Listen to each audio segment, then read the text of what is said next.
Hi hello అందరికీ నమస్కారం అండి. ఈ సద్దుల బతుకమ్మ అయితే స్టార్ట్ అయింది కదా. సత్తు పిండ్ల కోసం అయితే అందరూ ఎదురు చూస్తూ ఉంటారు. ఇదైతే మన తెలంగాణ స్పెషల్ మొక్కజొన్న సత్తు పిండి అనమాట. నేను ముందు రోజు మంచిగా కడిగి ఆరబోసుకున్నానండి. ఆరబోసుకున్న తర్వాత ఇప్పుడు వీటిని వేయించుకోవాలి. ఈ మొక్కజొన్నని స్టవ్ సిమ్ ఫ్లేమ్లో పెట్టుకొని వేయించుకోవాలి. మనం ఫుల్ పెట్టినామనుకోండి పైన అంతా మాడిపోతుంది, లోపల పచ్చిదనంతా మన మంచి టేస్ట్ అయితే ఉండదు. వేసుకోవడానికి అయితే కనీసం మనకి 20 మినిట్స్ అయితే ఈజీగా పడుతుంది. చూడండి, ఈ కార్న్ అయితే ఈ విధంగా వేయించుకోవాలి. కార్న్ మొక్కజొన్న వేగేసరికి చూడండి ఇలా చెమటలు పడతాయి అనమాట.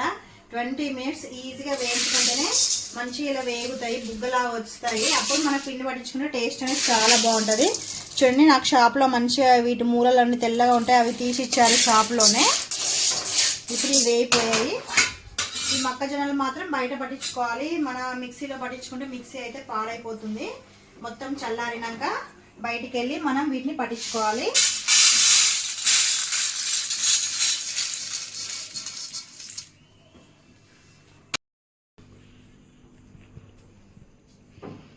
సత్తి పిండిని అయితే మొక్కజొన్న పిండిని అయితే మిక్సీలో పట్టించుకొచ్చినాం పెద్ద గ్రైండర్ దగ్గర. మిక్సీ అయితే ఖరాబ్ అయిపోతుంది కాబట్టి బయటికి వెళ్ళి పట్టించుకొచ్చినాము. చాలా వేడిగా ఉంది. ఇలా దీనికి తగినంత వేసుకోవాలి చక్కెర.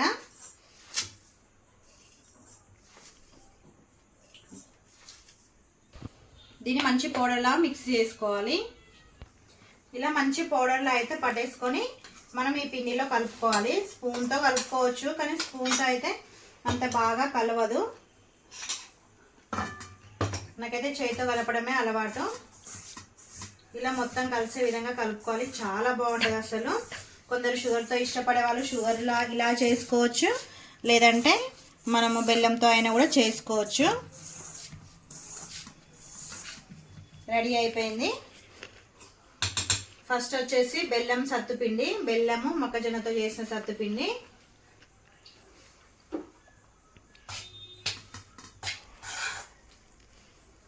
ఈ సత్తుపిండి తింటుంటే మనకు దగ్గులాగా వస్తుంది కాబట్టి కొంచెం మెల్లిగా తినాలి.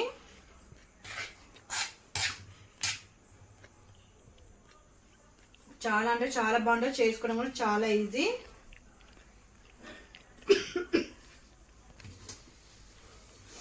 మన తెలంగాణ స్పెషల్ సత్తుపిండి అయితే రెడీ అయిపోయింది.